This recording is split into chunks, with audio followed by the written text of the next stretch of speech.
Hello, good afternoon. Happy Monday, everyone. Thank you for joining our afternoon session of Kumustahan with GEV. No? This is actually a series on a lot of mastermind session actually na mga ginagawa natin. But actually, if you are there right now, can you make some comments so that at least I will know that you are there on the air? And at the same time, no, can you gather all your friends, your teammates na sana po makasama po natin sila this afternoon. Napakaganda po yung topic natin kaninang umaga, no? How to convert a prospect or a lead into a buying client or a buying customer. So baybayan niyo po 'yun. Mangyayari po 'yun every morning at napakaganda po yung series na po na 'yon, no. Sana po 'yun po ay mapagtuunan po ninyo ng pansin and at the same time po 'yun po rin ay mai-share po ninyo sa mga kasamahan po natin dito po sa DPPI. Alam ko po na a lot of us is actually really moving so fast and probably wala na pong time talaga na makapanood dito sa mga live sessions po natin. But we're still hopeful na we will be able to capture a good time slot for you. And I felt na this is a good time slot actually para talaga sa atin. And hopefully no there will be more and more learnings that we can get out from this one.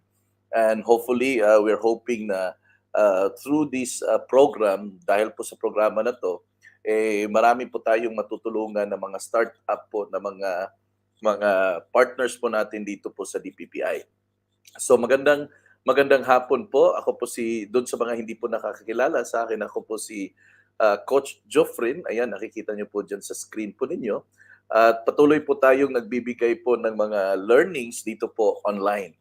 And if possible po, yun lang po yung hingi ko po talaga sa inyo na if ever you find our topics to be useful and helpful, pwede po paki-share para po sa mga downlines po natin para ito po ay kahit papano po ay makatulong din po sa kanila na makapagbigay po sa kanila ng idea or perspective or bird's eye view. At kasi itong trabaho natin, itong journey natin bilang isang property liaison specialist, hindi lang kasi ito hindi lang kasi ito for the short term eh.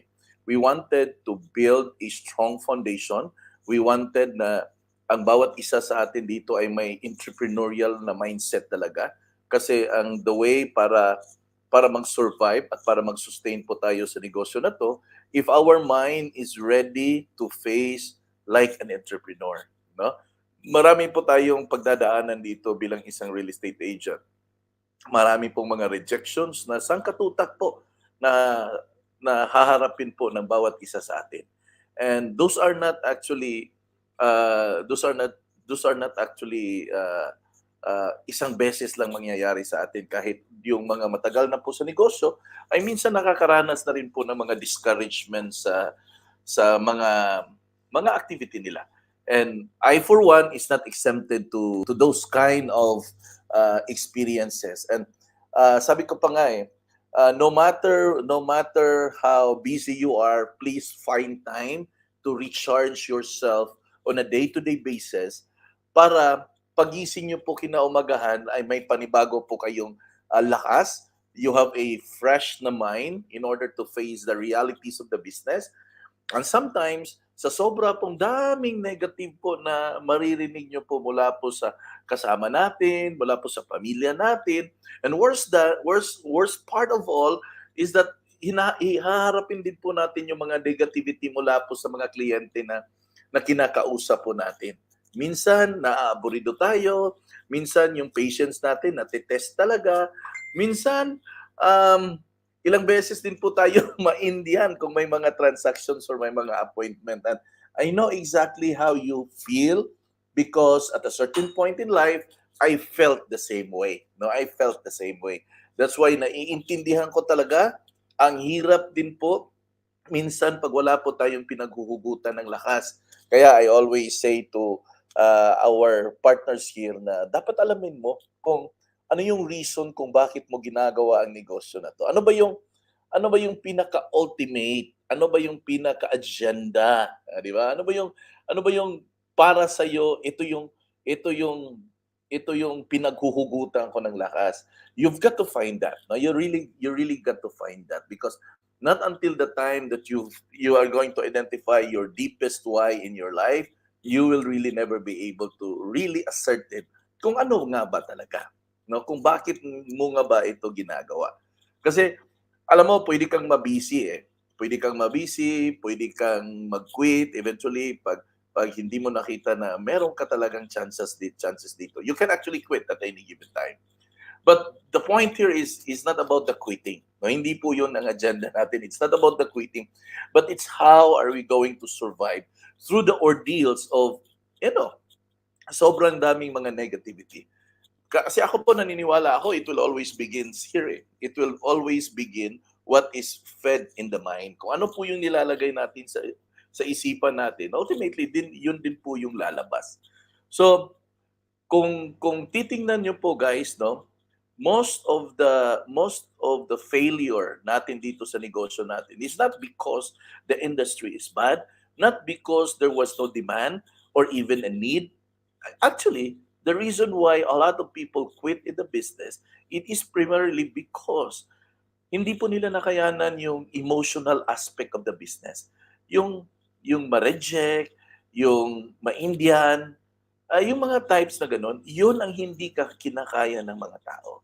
And nakita ko, to those people na who are able to manage their emotions very well, those people who can fight back, no, or swing back with regards to the type of motivation that they can get, they survive. They survive actually, no. And the way I look at it, if if your mind is sharp enough and your heart is strong enough, ako naniniwala ako magsusurvive ka talaga dito sa negosyo na to eh. Not a lot of people actually truly have survived in the business of real estate. No?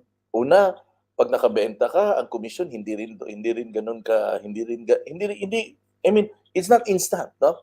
Hindi po gaya po ng may binibenta ka ng item, pagbenta mo, pag meet up nyo, pagbigay mo ng item, bibigyan ka rin ng bayad. In real estate, hindi po eh. Nag-process ka, gumastos ka sa transaction mo, pag the time na nag-reserve siya, yes, may matatanggap po tayo na may mga incentives, pero yung kabuuhang komisyon, ako, sa many cases, minsan hindi ko na iniisip eh, kasi iba-iba yung timeline eh. May iba monthly, may iba quarterly, may iba rin pag loan takeout na. So, ang iniisip ko na lang, if you are able to do this business and you are going to build up your income eventually, darating din ang panahon na yung income is tuloy-tuloy lang. Kasi ano na yun eh, nag-generate na po ng kanya-kanya pong mga returns, yung mga pinagkikitaan natin o yung mga nabenta. So, ang challenge dito is how are you going to survive from the time na nakabenta ka by the time that matatanggap po yung commission. That's the greatest challenge actually. So, to all of you guys that are starting up here in the business, don't you worry. Huwag po kayong mag-alala. Ito lang po yung masasabi ko always. The hardest part is the starting up. Once you are able to take off, once na nasa ere na po kayo, alam na ninyo kung paano ito gawin, alam na ninyo paano i-manage yung emotions ninyo dito, everything will become so easy, everything will become so fast. In fact, even if there are new projects that will be coming over, madali na po ninyong maintindihan, madali na po ninyong makapture ang idea, and at the same time, resilient na po kayo sa mga challenges na meron sa industry na to. Okay? So I hope guys na to whoever is listening to us right now, sana po invite nyo po yung mga friends nyo, invite nyo po yung mga downlines ninyo. If nandyan na po kayo, naririnig na ninyo po ako, please, suportahan po natin ito, samahan nyo po ako para isulong tong mga trainings na ganito, no? I hope na while nakikinig kayo po dyan, ito po ay na-share na po ninyo sa mga kasamahan po ninyo or sa mga teammates po ninyo. So please, if you are already there, kindly make some comment below para po makita po natin, or let's say, makapag-greet naman po kayo. Makapag-greet po naman ako sa inyo po on the air. Okay? Check ko muna ha, if are we really live, no? Tingnan natin kung live na po ba tayo. Kasi iilan lang po yung audience natin eh. Check lang natin, check.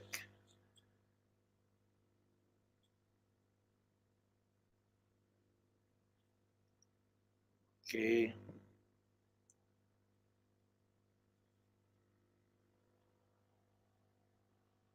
Let me see.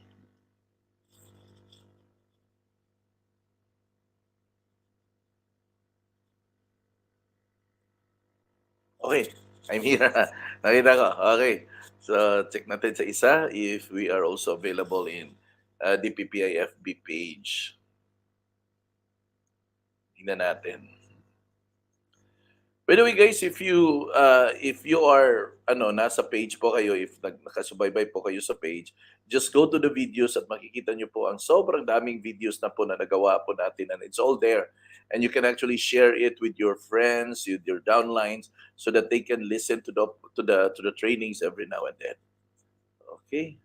So, ayan. We're here. Okay, let's start. No, let's start. Let me see.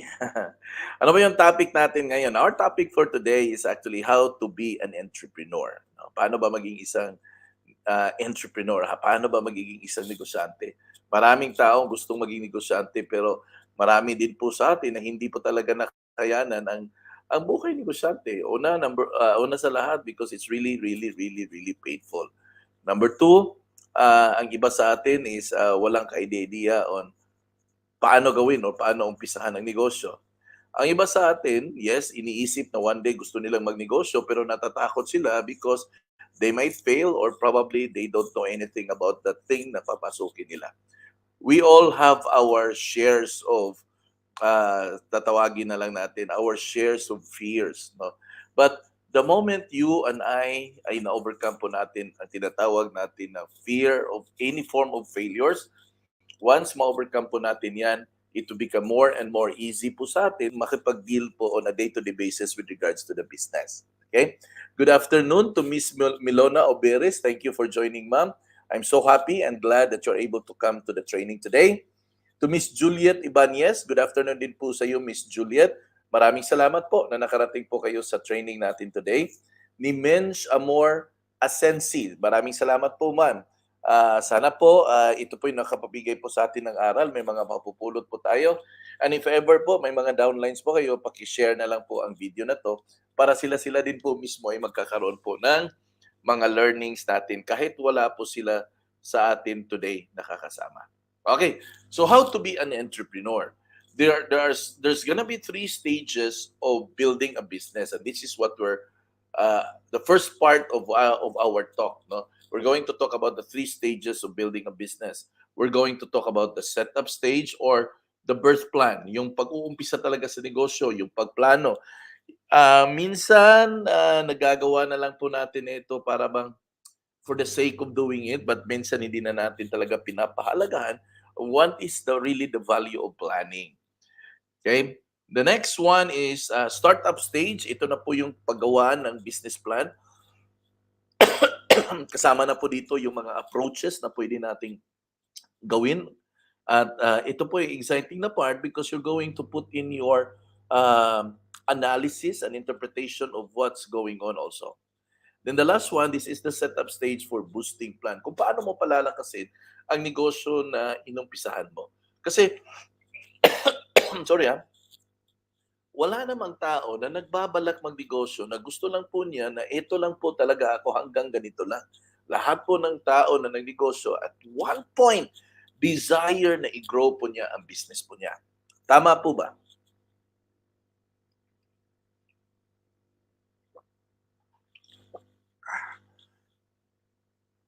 Okay? Di ba? Dinesire niya na lumago din po yung negosyo na.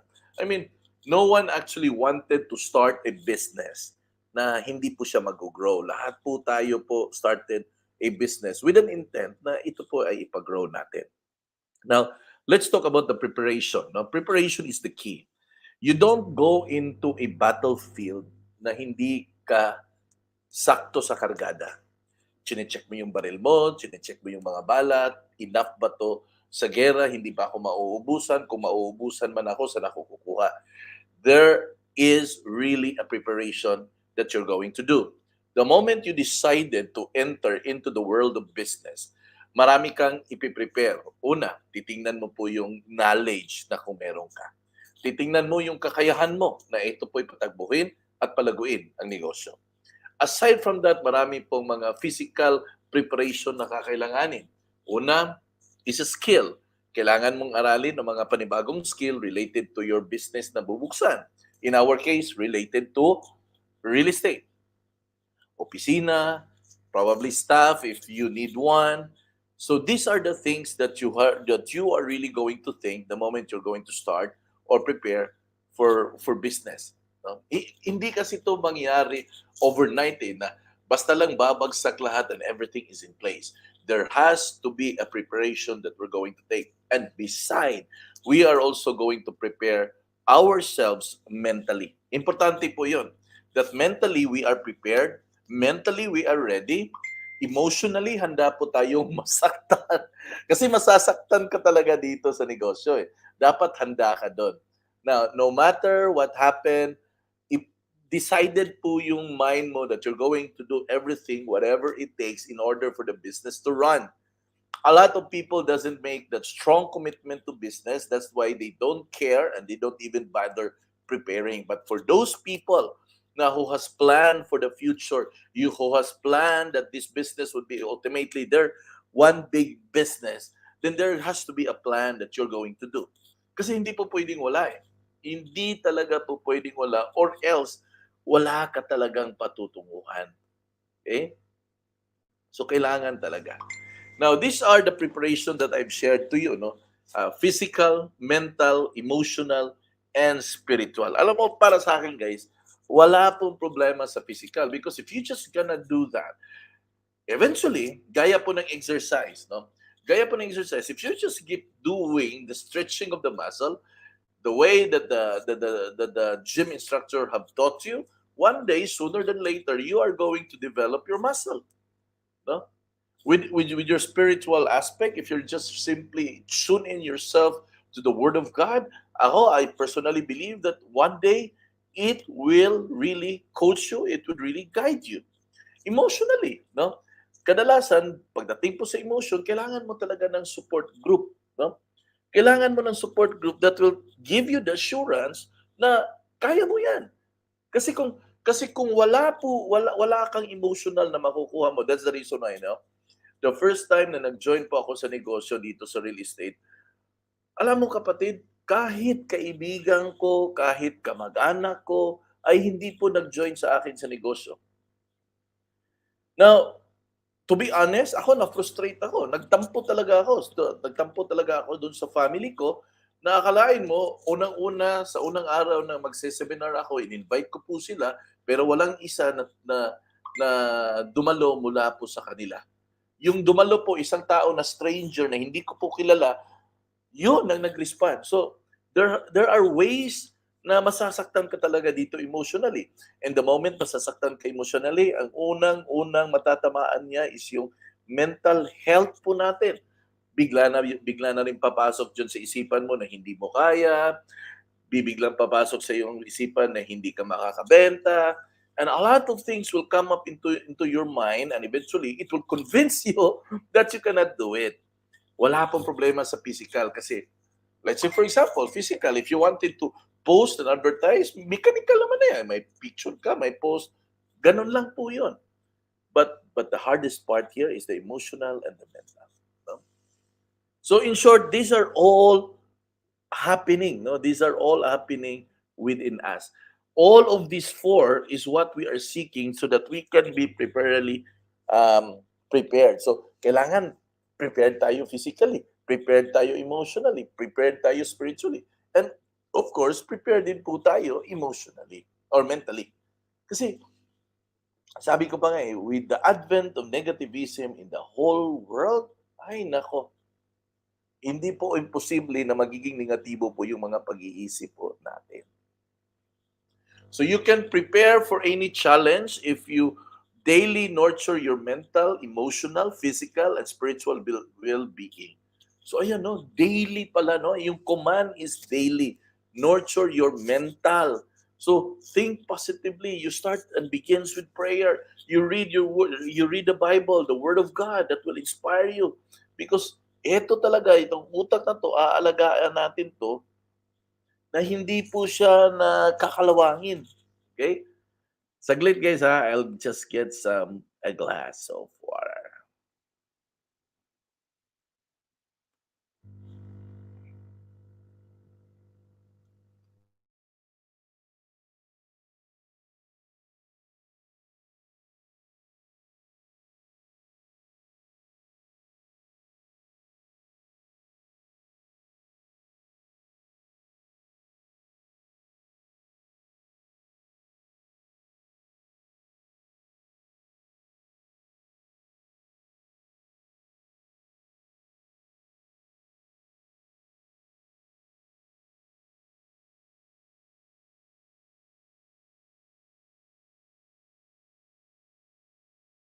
Okay, thank you for waiting.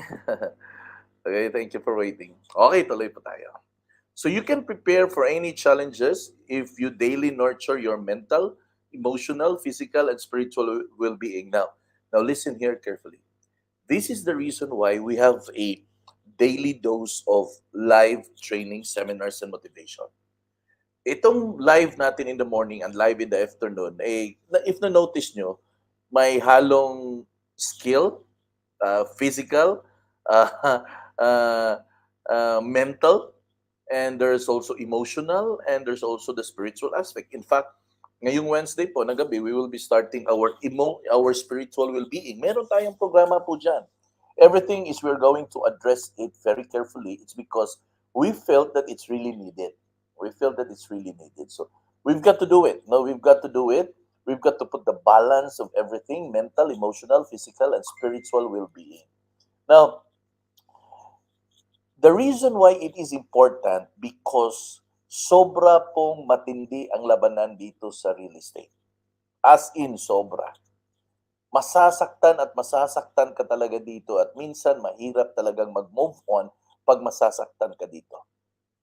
Now, I'm not trying to set a joke on this, but really, ang hirap po dito sa real estate if your heart is not ready, if your mind is not sharp enough to fight against the negativity, no? Kasi sobrang dami. Okay?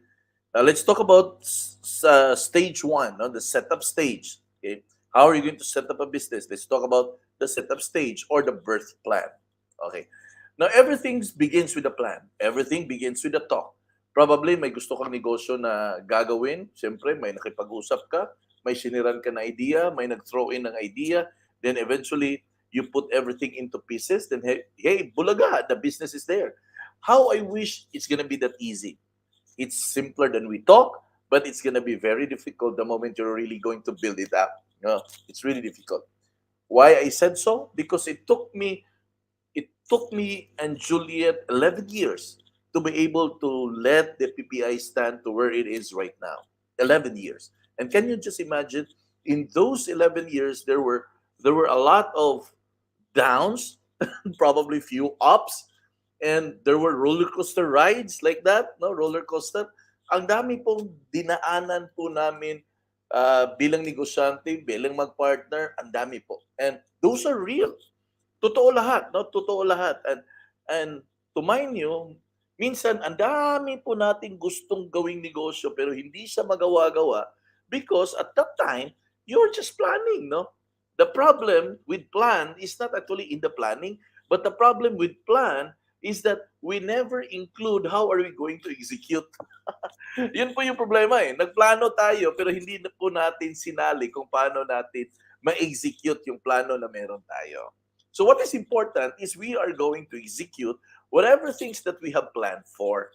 Kasi ang bottom line talaga ng negosyo, kapatid, was there an action taken? If there was an action taken, well, I guarantee you that there will be result. But if there are no actions na ginawa, I doubt kung magkakaresulta. No, I doubt kung magkakaresulta. Okay, tuloy tayo. The mindset. The mind is the most powerful organ our body has. It has the ability to alter pain. It has the ability to alter and see the future through our imagination. Ganun po ka-powerful si utak. No? But unfortunately, a lot of people never uses their fullest potential with regards to how they think. No, hindi po nila ginagamit talaga na, kumbaga, masabi natin ba na tudo bigay? Wala ho. But it is important that you need to exercise how are you going to set up the kind of mindset na meron ka. Kasi contagious po yan eh. Can you just imagine if positive people are gathered together, everyone and the place turns out to be ablaze with positive mind. Ganun po yun. Pag mga puro positibo na nagtagpo-tagpo, ay nako, walang lugar si negative po dyan. But tingnan mo yung mga negatibo na magkikita. Hindi pa nga nangyayari, iniisip na, advance masyado mag-isip. Advance masyado mag-isip. Okay? Now, entrepreneurs are expected to give answers to the following question. Okay, get ready, ha? Entrepreneurs are expected to give answers to the following question. Number one, are you ready to take the risk? Okay? Sige daw. Tanungin kita dyan, kapatid. Meron po tayong 7 audience po. Ang dami. 700,000 audience. Ang dami po. I would like to ask you, kapatid, are you ready to take the risk? Risk taker ka ba? Okay. Sige, Dabi. Tingnan natin kung meron bang mag-answer.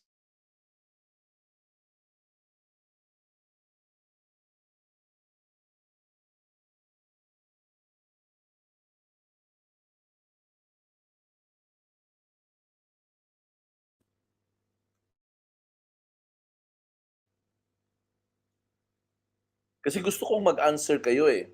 Are you ready to take the risk?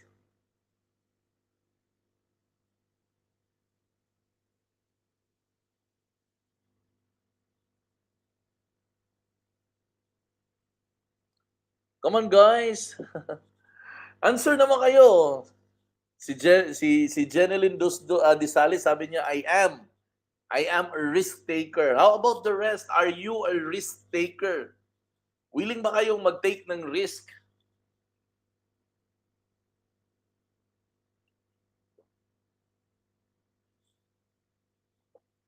Hello, guys! Except Jeneline, no? Are you a risk taker? Willing ba kayong mag-take ng risk? Hello? Hello? Grabe naman to. Monday na Monday. Walang katao-tao. Hello guys! Are you ready to take the risk ba? Are you a risk taker? Sino bang mga risk taker dito? Aside from Jeneline, is there anybody that is a risk taker? So wala. Assume na lang natin, walang risk taker. Okay, tuloy tayo. So that's the first question. Are you? No, entrepreneurs are expected to give answers to the following questions. So question number one, are you ready to take the risk? Number one, wala pong negosyante na wala pong negosyo na walang risk. At wala din pong negosyante at hindi ka magiging negosyante pag hindi ka willing mag-take ng risk.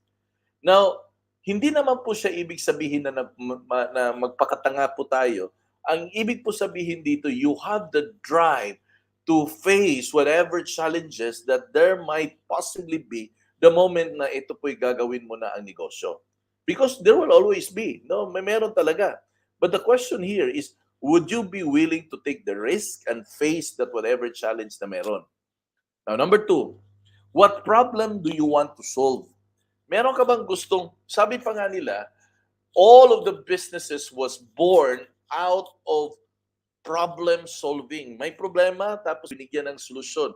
Dati nagka-problema, paano kumuha ng taxi, kaya ngayon mayroong Grab.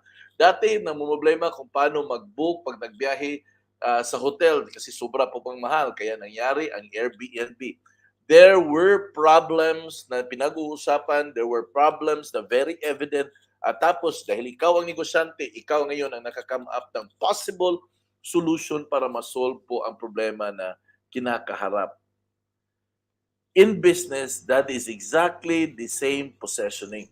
You are going to provide solution. You are going to be a a driver for positivity na talagang meron talagang magagawa, no, just in case meron pong mga pag-iisip na i-brought up si kliyente. Let's say for example, kausap ng kliyente, may tanong siya sa iyo, may problema, and the goal here of the agent is to solve whatever problem na meron diyan sa kausap mo na kliyente.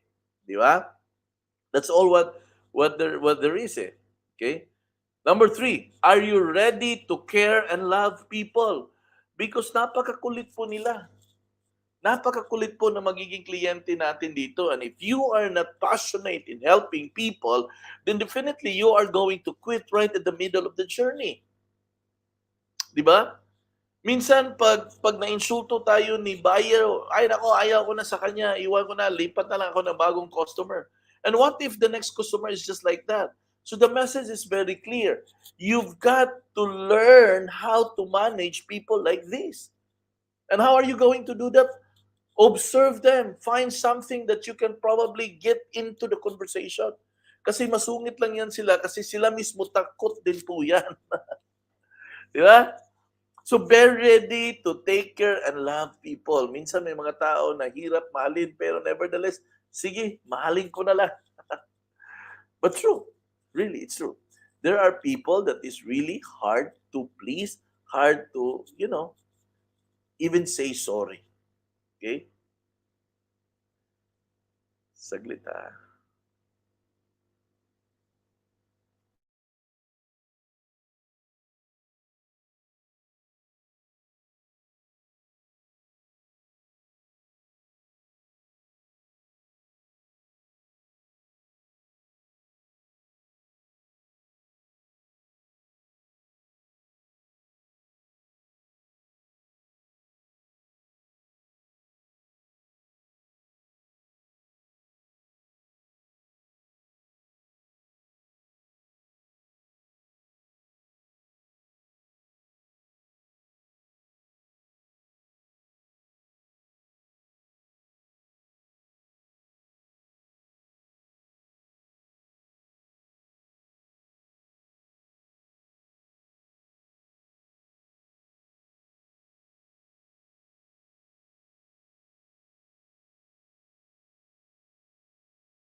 Ay, sorry.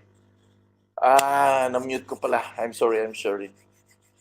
Nawala yung audio. Yes, Ma'am Vic, no? Okay. Sorry. Okay. Na-mute ko yung mic. The number 4 is, are you ready to educate people's mind?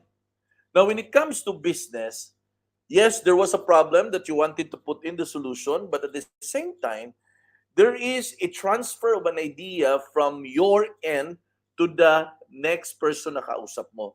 There's a transfer of an idea. So, ibig sabihin, unless you are able to transfer your idea to the person na kausap mo, to kaharap mo, imposible po na magkakaroon po kayo ng transaction. Di ba? When you have a lead, you have a prospect, nagtanong siya sa iyo and meron kang inquiry. Now, nagtanong siya with regards to any project na tinanong niya. But at the same time, the goal by the time na sumagot ka, the goal is for you na yung pag-iisip niya ay ma-channel doon sa gusto mong iisipin niya.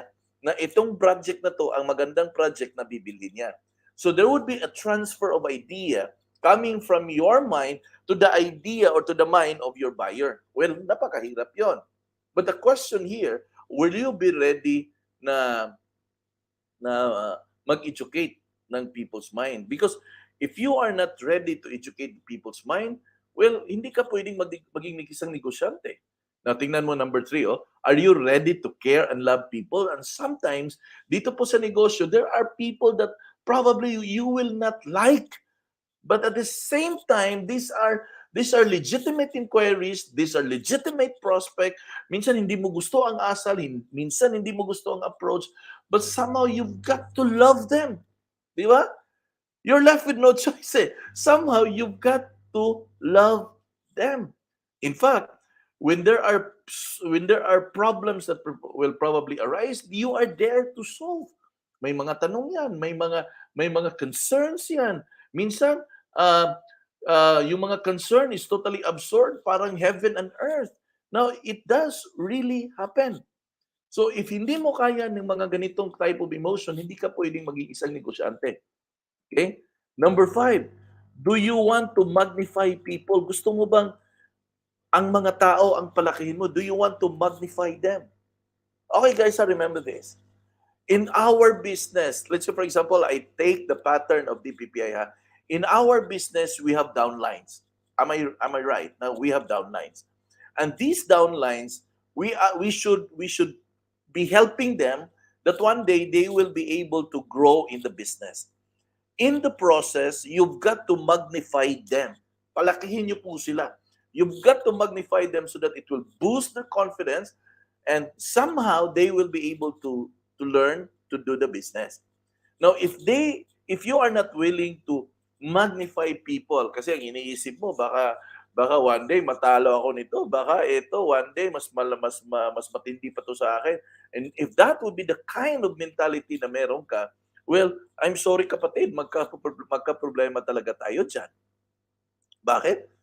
Because in our marketing plan, it's designed that you've got to help enough other people to get what they want in order for you to get what you want eventually.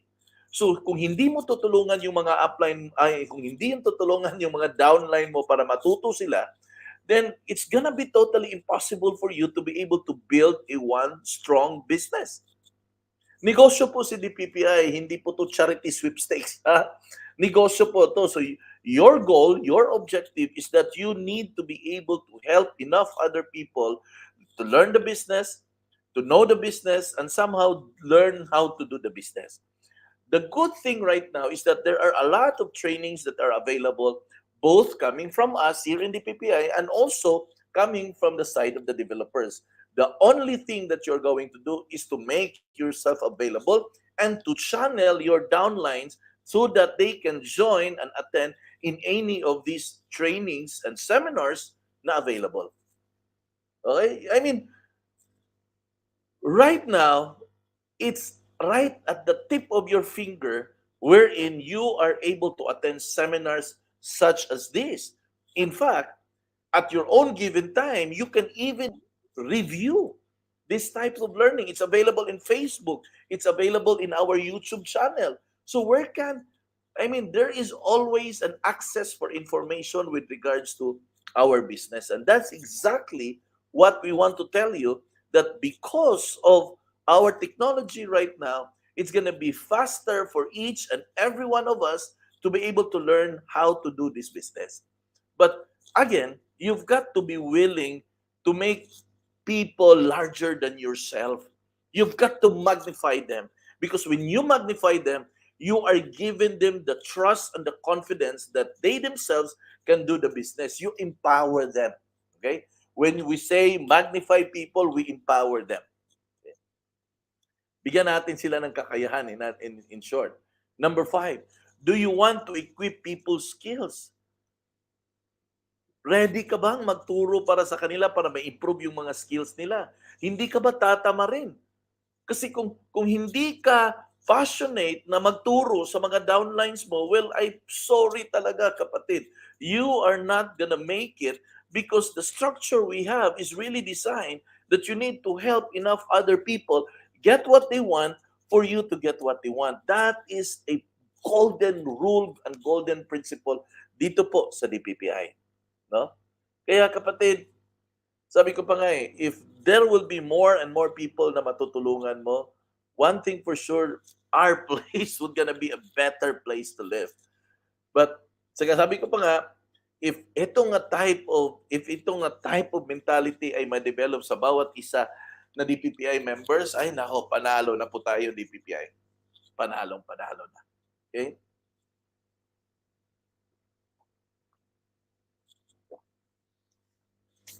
Tuloy tayo.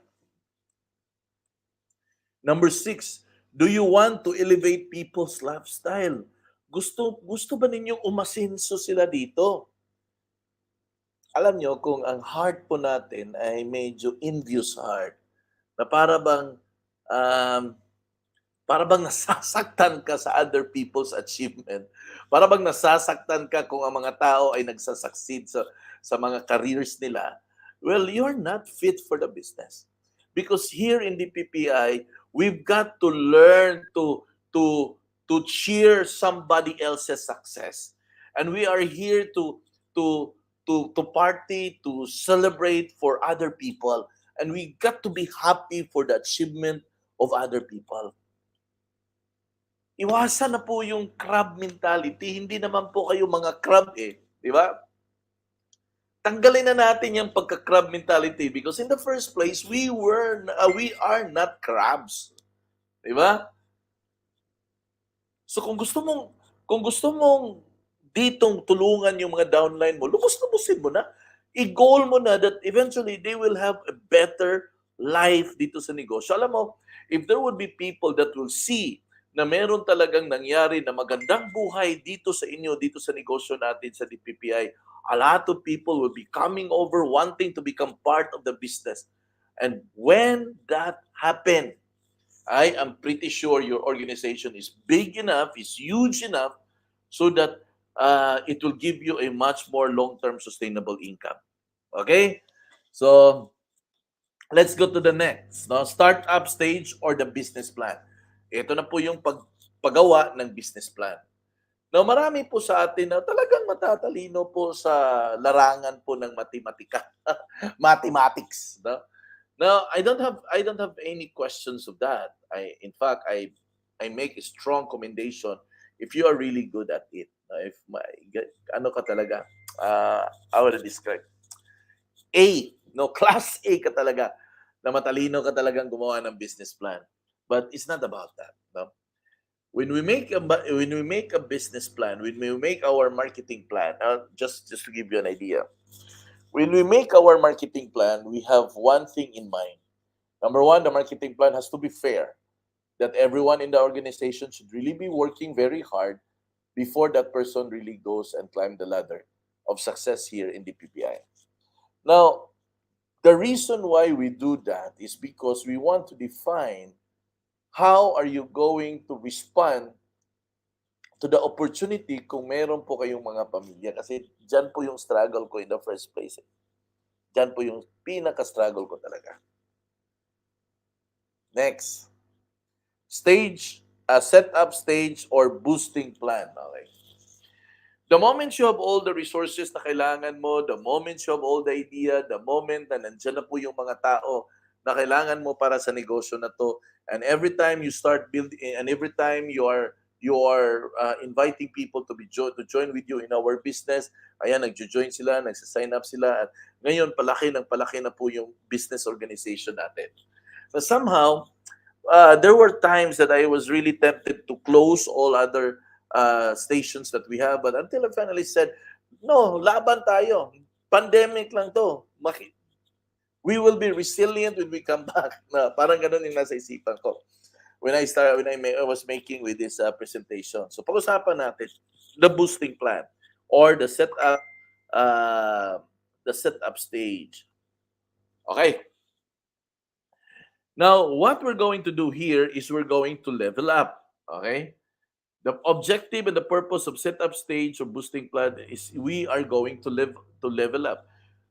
Hindi po pwedeng kontento na po tayo kung ano po yung nakikita natin. We've got to go from one level to the next. We've got to climb. Okay? Now, let's take the word boost. Okay? Boost means brand, offline marketing, online marketing, sales, and training. This is how I define boost, no? Brand, tingnan po natin brand, yung yung offline na pamamaraan ng marketing, yung online na pamamaraan ng marketing, at yung benta. How's the sales going on? Ano ba yung mga training program na ginagawa para ma-improve po yung mga ahente po natin? So those are the things that is part of the building's agenda the moment na mag-isip ka kung ikaw ay papasok. Okay, saglit lang sandali ha, guys ha, mag-toilet break muna.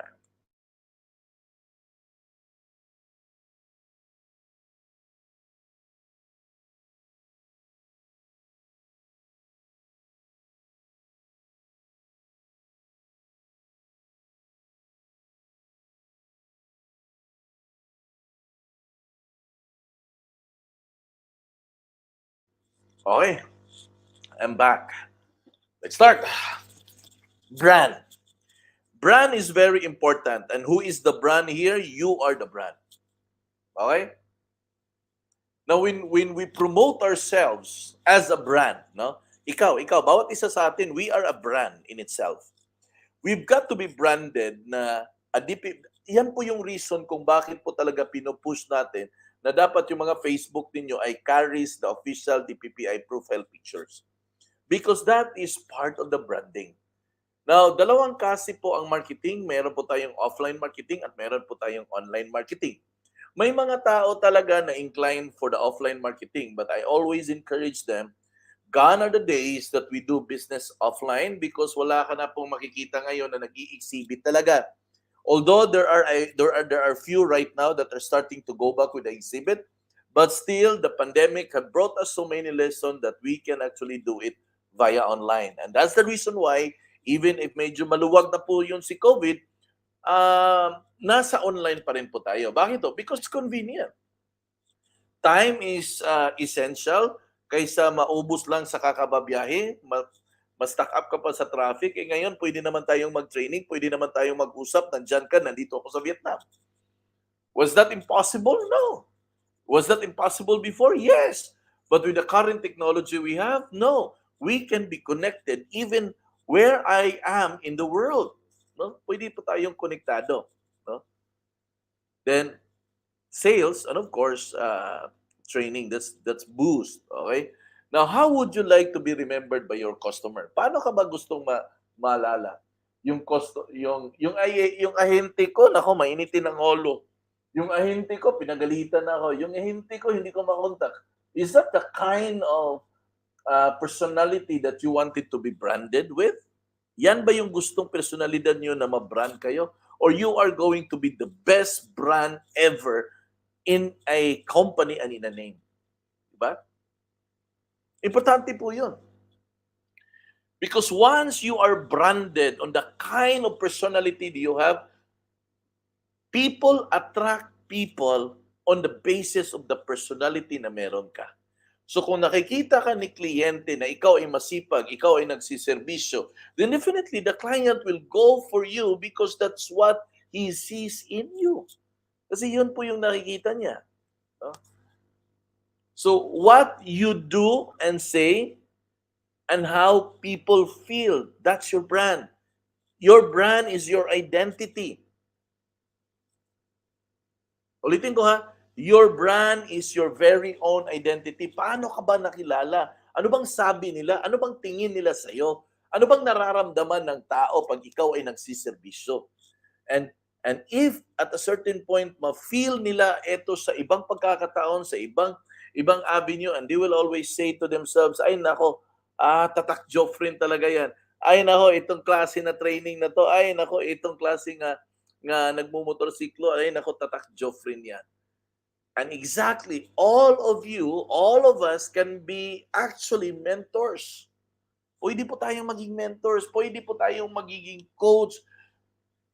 Anybody in your downline, you can be a mentor, you can be a coach so that you can help them.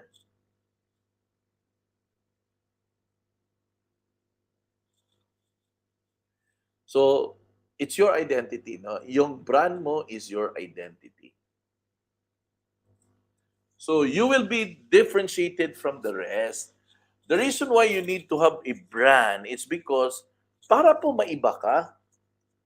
Para po pag nakita ka ng tao ay madali niyang ma-identify. Ay nako, si Mardy, DPPI yan. Ay nako, si Jeneline, DPPI yan. Ay nako, si Ma'am Rose, DPPI yan. Si Jeneline, DPPI yan. Isang tingin lang, alam na nila na DPPI yan. It's not because we're wearing the uniform, but because it radiates in our character that we are like this, and we serve like this, we move like this, we talk like this, and we do like this. And if they see that in each and every DPPI members na meron po tayo, remember, contagious po ang chismis. Ang mga marites, contagious po yan. Pag merong nagawang tama ang isang tao, pag ito po nilagay mo sa mga dila ng marites, grabe magsispread yan. Kaya maganda po yan. Pero yung mga negatibo naman, tapos ilalaklak mo sa isipan ng isang vlogger, ay, so we will be differentiated. No, we will be differentiated. You will be differentiated. That's the goal, no? That's the goal. We wanted to become different. Okay. So your branding gives you the direction. That would be your personal branding. Alam niyo po, guys, ito yung always na sinasabi ko eh. In the journey towards becoming a successful in real estate, the best sale actually doesn't happen right there and then. Yung naghahanap po ng ready for occupancy units. It's not for them. They just respond according to what is needed by the time. And since nurse siya, nagre-respond siya. Ganon din po yung gusto nating mangyari sa mga DPPI members po natin. Alam niya kung sino siya, alam niya na real estate agent siya, alam niya paano mag-respond sa isang kliyente para makita po ng ibang tao na yang pinakita ni Mardy, yang pinakita ni Jeneline, yan ang pinakita ni Ma'am Rose ay tatak DPPI talaga yan. We wanted to have tatak in every person na siniservisyohan natin na makikita at makikita nila na iba talaga si DPPI magnegosyo. Tama po ba? That's exactly why we are still doing what we are doing right now. No? Training ng training because we wanted to improve. You will be remembered if you wanted to be remembered. Okay? You will be remembered if you wanted to be remembered. Lahat po tayo, guys, huwag po tayong ipokrito ha. Gusto po natin tayo maalala. And the only way to do that is when you are going to do something extraordinary na tatatak talaga sa isipan ng tao. Ano po yun? Yung serbisyo na binibigay po natin. Okay?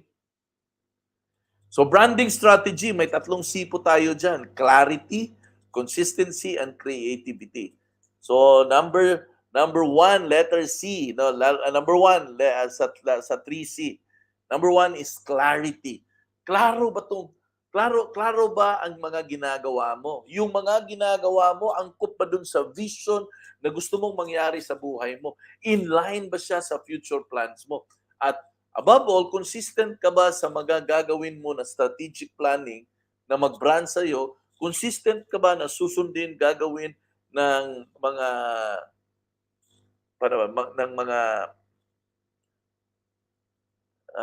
clear ba ang understanding na makita ng mga prospects or mga downline mo? Kasi dapat clear eh. Then number 2 is consistency. Number 3 is creativity. Okay? Now, consistent is, ikaw ba, bibili ka ba sa isang tindahan na parating sarado? Malamang hindi. Kasi kung pupunta ka doon, at hindi mo alam kung bukas mo o kung hindi, nagsasayang ka lang po ng oras. Di ba? Then put some creativity. Put some creativity on the things that you're gonna be doing, even dun sa mga ipopost po ninyo.